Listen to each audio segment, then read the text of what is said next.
Good afternoon, everyone.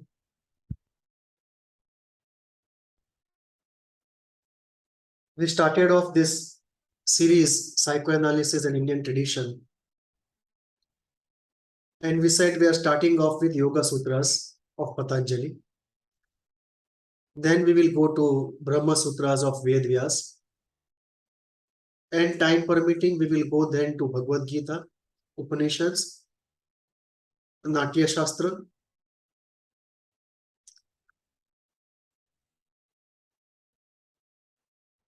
Yoga Sutras, we started off as the first text in this series. The first two presentations were for background creation. Then we went into Yoga Sutras, statement by statement, sutra by sutra. And we completed 196 aphorisms, sutras, or statements of the book. Now we will consolidate what we have done line by line into a thematic discussion. This will be a consolidated commentary from a psychoanalytic standpoint on Yoga Sutras. Of course, we cannot confine ourselves to psychoanalysis. We have to go in the broader area of psychoanalysis and philosophy.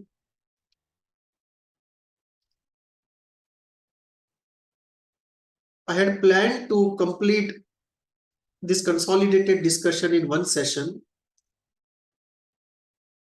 but it seems I'll have to do a series to cover up all the points. So much of discussion is there, called for. So I have divided this consolidated discussion into sections. The structure is,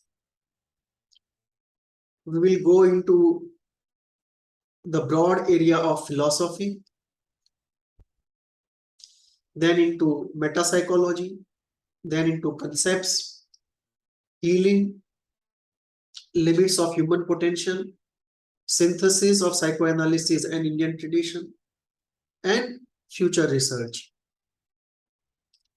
In these 7 sections, I have structured this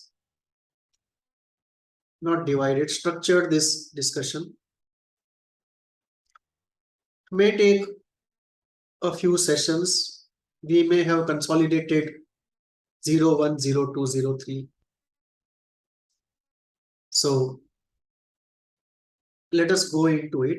This discussion will presuppose some grounding in psychoanalysis, Western philosophy, and Indian spirituality.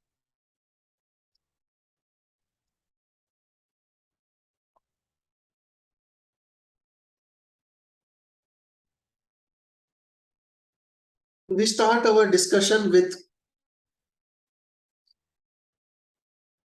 the first broad theme, the first broad area of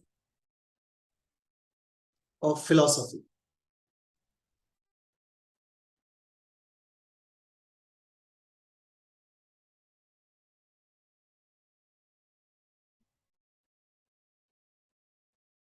Philosophically, Patanjali is not into materialism. Psychoanalysis is strongly grounded in materialism, except for Jung. The classical flow of psychoanalysis, Freud, Klein, Jung, beyond, by and large grounded in materialism. In fact, the grounding is de facto. It is not explicit grounding. It is inferred. And that is where I divide schools of psychoanalysis into full schools that have a philosophy, a model of the mind, pathogenesis, the healing technique. So most schools in psychoanalysis don't have a explicit philosophy, and therefore I don't call them full schools. I call them three-quarter schools. And some even don't have a model of the mind, so I call them half schools. So a full school would have a philosophy, a model of the mind, pathogenesis, and healing technique.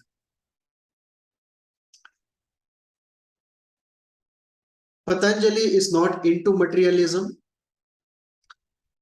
And this creates a very interesting question. Is he into idealism? The question then is idealism of what flavor? There is an extreme idealism both in the East and the West, where the objective reality doesn't exist on its own except as the subjective condition of the perceiving mind. Patanjali does not subscribe to that idealism also.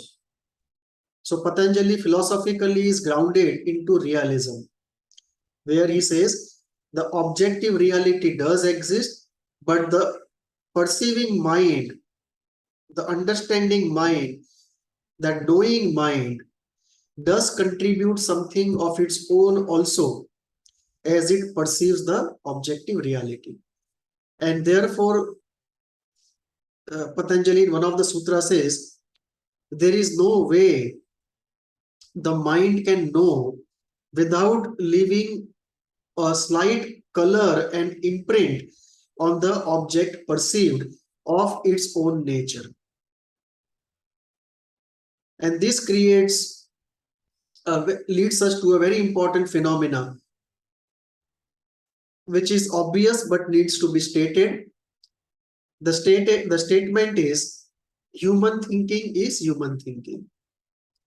Meaning there is no escape from the characteristics and limitations of our knowing apparatus on what we can know or the way we know.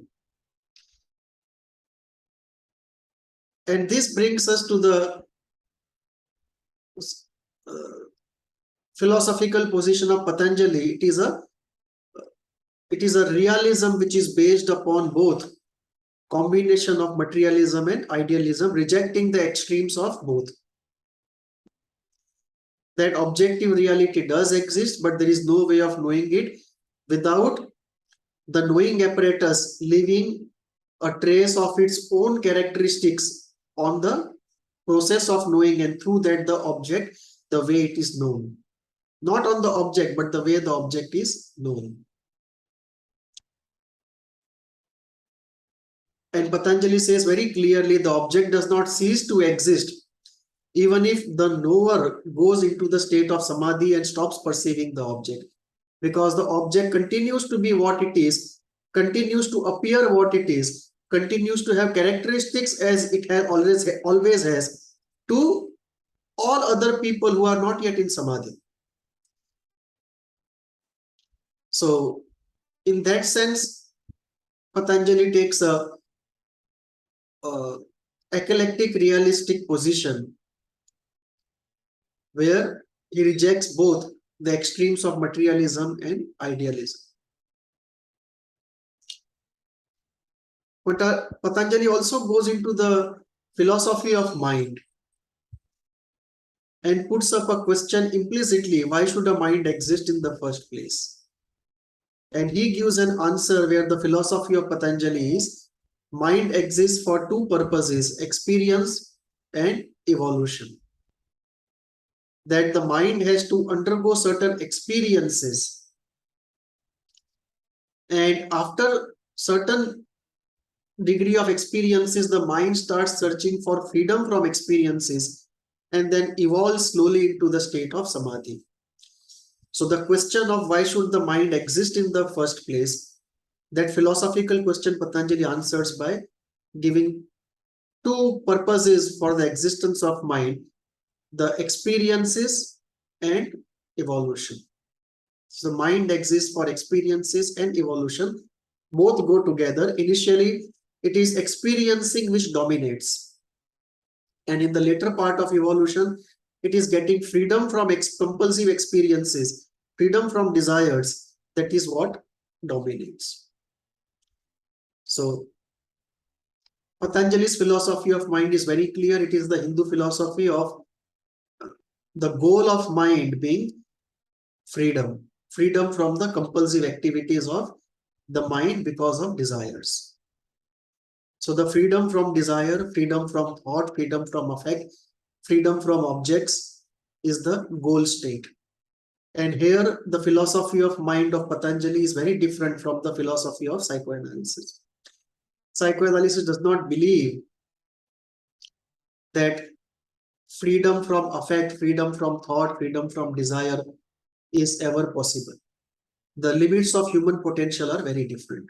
We are very conservative in psychoanalysis, far liberal in Patanjali and the Hindu philosophy. On the question of purpose of mind, the philosophical question, psychoanalysis does not go into it at all. It stops at metapsychology, leaving the philosophy of mind to philosophers. Holistic healing. Patanjali is very clear that the same result in the psyche can be brought about by a variety of techniques, variety of paths. So 2 plus 2 is also 4, and 5 minus 3, 5 minus 1 is also 4, and 8 divided by 2 is also 4. Various ways of reaching 4. And this brings us to a very interesting concept, what I call the concept of a junction in the psychic area. In railways, there are junctions. Junctions are those stations where you can reach from various different routes. Western Railway, Central Railway, Eastern Railway, they all converge at a junction. And from the same junction, you can go to different routes, Eastern Railway, Western Railway, and so on. The same is the situation in the psyche. You can reach the same point from many paths,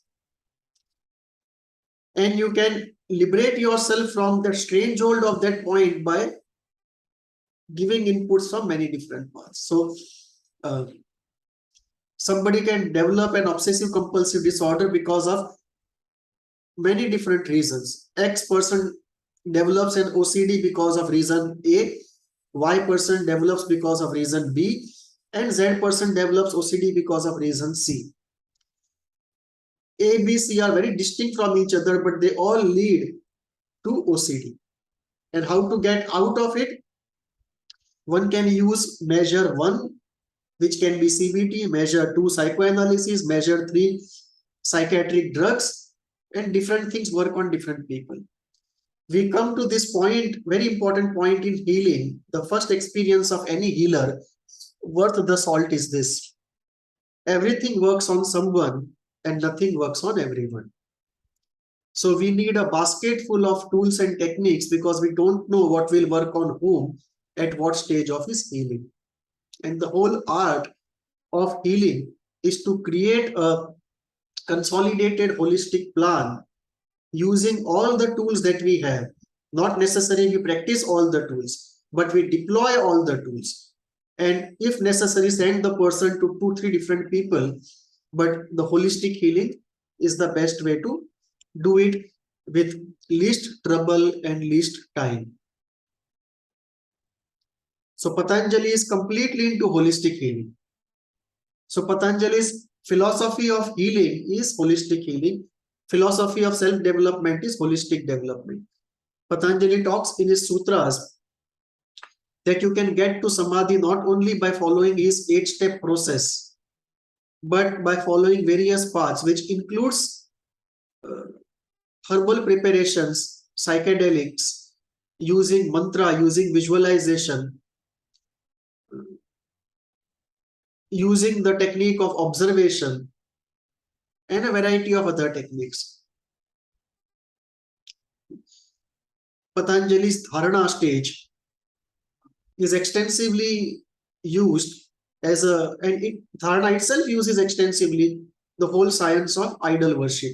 Patanjali's 2 stages, dharana and dhyan, They use the scientific principles of idol worship, which is actually idol therapy, or rather I should say idol development. And then Patanjali brings us to a very interesting point from philosophical standpoint. He mentions two different things. At one stage, he says in one of the sutras, after one develops on the path of enlightenment and one has had experiences of enlightenment, at one stage, he says, the seer, the seen, and the process of seeing is seen as one and not different. It is one unitary movement. The stimulus and the response are not two different things, but one unitary movement. The subject and the object are not two different entities, but two entities in one unitary movement. There seems to be no distinction between the subject, the object, and the process of observation.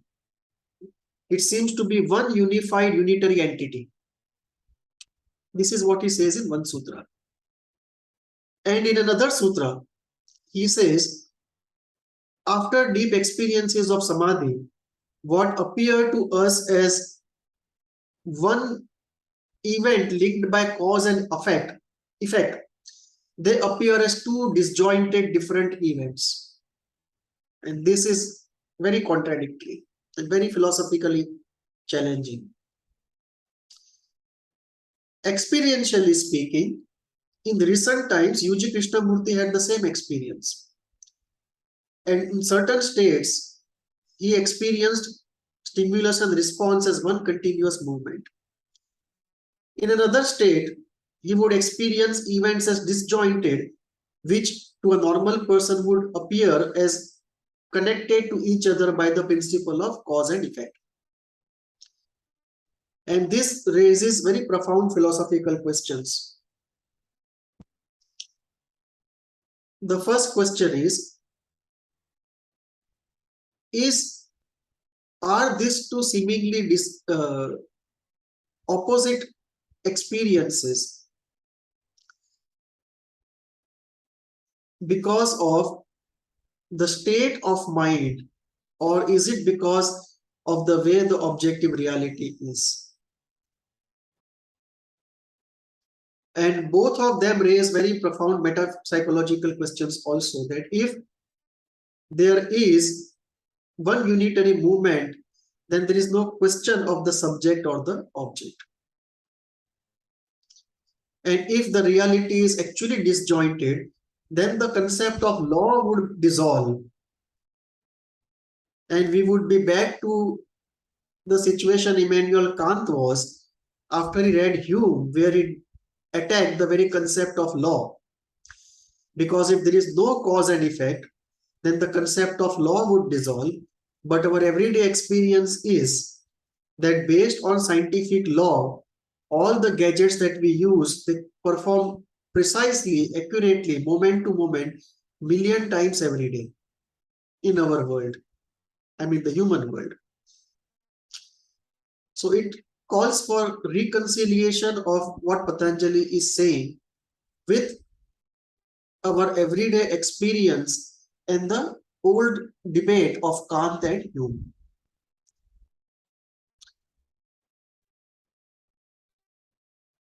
How do we understand this philosophical conundrum that Patanjali refers to? He does not resolve it for us, but he presents it to us implicitly, not explicitly, by his two different sutras that say very different things. So the first answer is, these experiences have a very strong component of the state of mind into which a person gets. So they don't necessarily tell us exactly how reality is, but they tell us how reality appears in certain states of mind. So the mind contributes more than the objective reality itself in these two contradictory experiences. And therefore, we have to index our understanding of reality to the state of mind from which we are trying to understand it. And this we have not done, neither in psychology nor in philosophy. And I forget the name, a very popular philosopher. He once wrote a very famous paper titled Consciousness-Based Science or something of that sort. There is a video of him on thinking aloud. I don't recollect. If I'll go through the video today and mention the name and the video next session. So he talked about Charles Start or something. I'll confirm. He talked about a consciousness-based science, and we might be here, not we might be, we are here in the situation where the state of the mind is contributing more to the experience than the objective reality. So it is Yuji's particular state and certain states Patanjali experienced and he saw others experiencing where the first, in the initial period, the continuity appeared. So this is a state of development where as the I-ness reduces,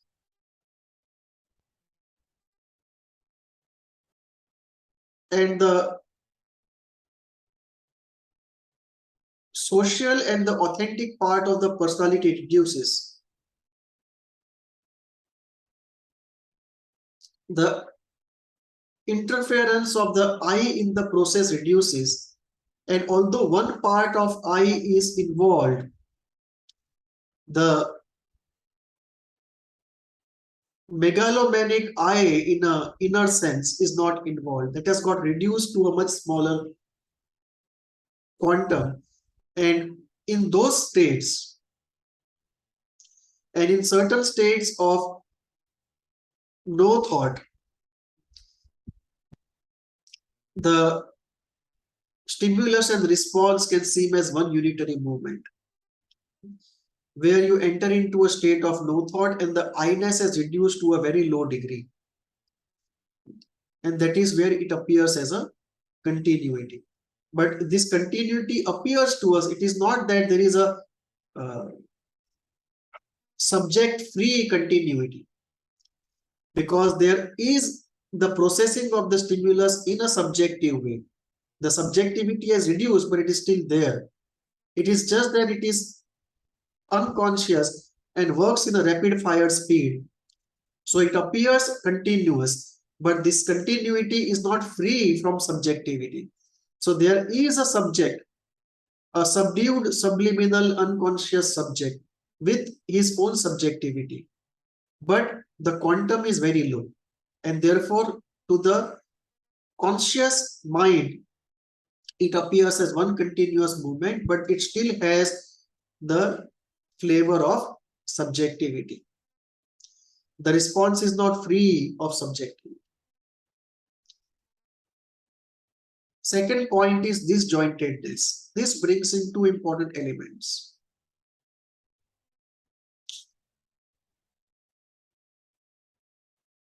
One is the Immanuel Kant's epistemological process of conceptualization has become silent. So you have sensation, you have perception, but you don't have conception. You don't go from perception to conception. And when you don't go from perception to conception, you don't see the cause-effect conceptual principle at work. So you see disjointed entities because the function of conceptualization is no longer at work. That is one. Two, because of the unique state, you can start perceiving those aspects of reality which you initially did not. And this enhanced perception of reality.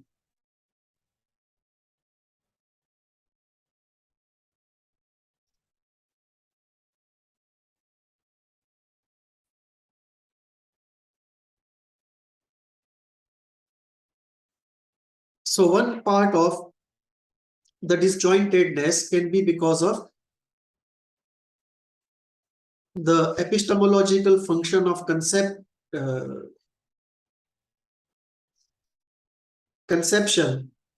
going to rest.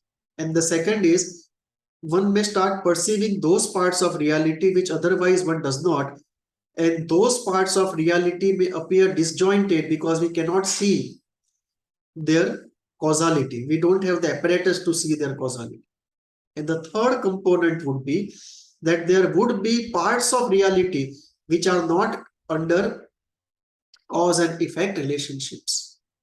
And that is where the free will of the individual, the grace, the chance, the intervention of higher beings, all of them would come in. And that is what would create that part of reality which is not governed by the ordinary cause and effect.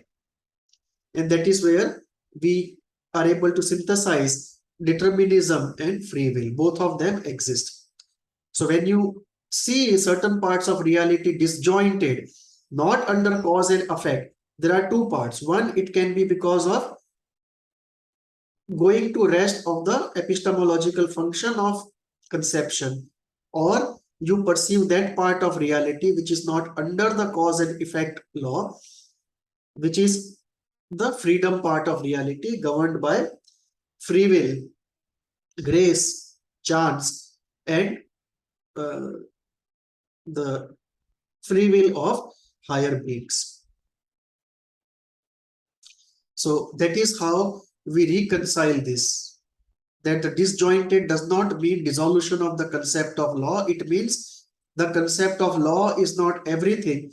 There is a 75% of reality governed by law and another 25% reality which is not governed by law, and you see both of them.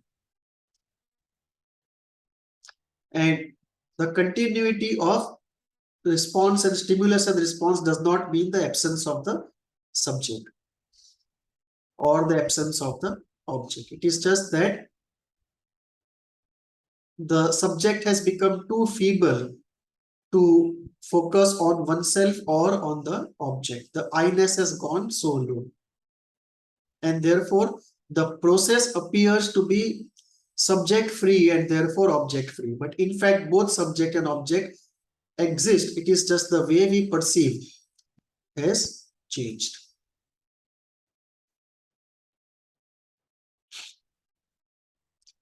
So we have gone through some of the basic philosophical points. We will go through more of them. Or should I go through it right now? We can continue. So from these broad philosophical points, in psychoanalysis, holistic healing is yet to take its founding and central position. Psychoanalysis is still a very restricted discipline. On these areas, psychoanalysis doesn't have much to say, does not engage with these areas, leaves it to mystics, dismisses it in patients,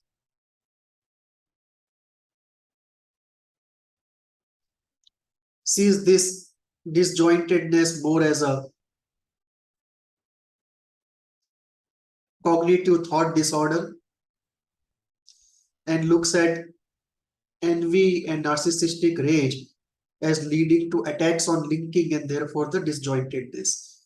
But the disjointedness Patanjali talks about is different from the pathological disjointedness. This is a mystical disjointedness. This is not the situation of cognitive thought disorder because of attacks on linking. And this continuity is not a pathological situation of depersonalization and derealization. So the equating these spiritual experiences to their pathological near counterparts is a great error. But unfortunately, in psychoanalysis, because this knowledge is not there, these experiences are not there, of the analyst or anywhere in training or books, unfortunately, the supernormal is treated as abnormal, below normal.